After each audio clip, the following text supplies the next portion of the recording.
Kulti block Congress के तरफ से कोलकाता में पिछले 16 मई को शिक्षकों पर पुलिस द्वारा किए गए लाठीचार्ज के विरोध में बेगुनिया मोड़ के पास धरना प्रदर्शन किया गया। इस धरना प्रदर्शन में शामिल कांग्रेस कार्यकर्ता हाथों में पार्टी का झंडा, बैनर और पोस्टर लिए हुए थे। इसके अलावा तस्वीरों के माध्यम से भी उन्होंने बताया कि किस प्रकार से शिक्षकों पर पुलिस ने लाठीचार्ज किया था। दरअसल सुप्रीम कोर्ट द्वारा एसएससी के माध्यम से नियुक्त हुए लगभग 26,000 शिक्षकों की नौकरी रद्द कर दी गई है। इसके बाद से ही कोलकाता में ये तमाम शिक्षक लगातार आंदोलन कर रहे हैं। विरोधी राजनीतिक दलों ने भी शिक्षकों के आंदोलन का समर्थन किया है। वहीं शिक्षकों पर हुए लाठीचार्ज का कुल्टी के बेगुनिया मोड़ के पास कांग्रेस कार्यकर्ताओं ने सड़क पर उतरकर विरोध किया। कुल्टी ब्लॉक कांग्रेस के अध्यक्ष सुकांत दास ने शिक्षकों पर हुए लाठीचार्ज की कड़ी निंदा करते हुए कहा कि इस मामले में दोषी पुलिस कर्मियों पर कार्रवाई होनी चाहिए। उन्होंने कहा कि शिक्षक अपनी जायज मांगों के समर्थन में आंदोलन कर रहे हैं, लेकिन राज्य सरकार पुलिस के बल पर उनके आंदोलन को कुचलने का प्रयास कर रही है।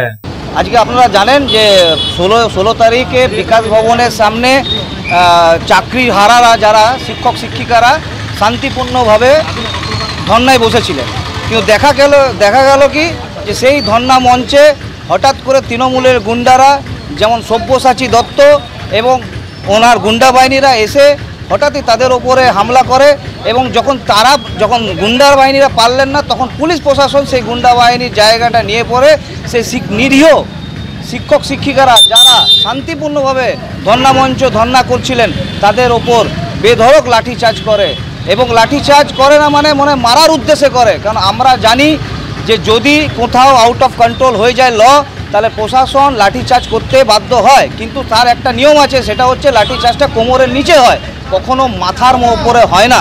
কিন্তু এখানে সেক্ষেত্রে দেখা যাচ্ছে যে পুলিশ প্রশাসন একদম সুপ্রিম সরকার বলে যিনি অফিসার ওখানে ছিলেন একদম এটা আমরা বলতে পারি যে মাথার উপরে আঘাত করে মাথা ফাটিয়ে দেয়, অ্যাটেম্প টু মার্ডারের মতন, একদম মেরে ফেলার মতন ব্যবস্থা করেছিল। আসানসোল से संतोष मंडल की रिपोर्ट, पब्लिक टाइम्स।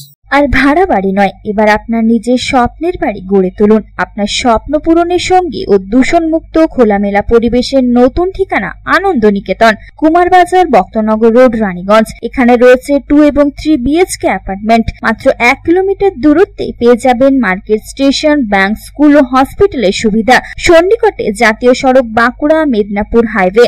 মাত্র 1 লক্ষ টাকায় বুকিং করুন আপনার স্বপ্নের বাড়ি, থাকছে ব্যাংকিং লোনের সুবিধাও। তাহলে দেরি না করে আজই যোগাযোগ করুন এই নাম্বারে 03341903330, 8617877725, 9333107047।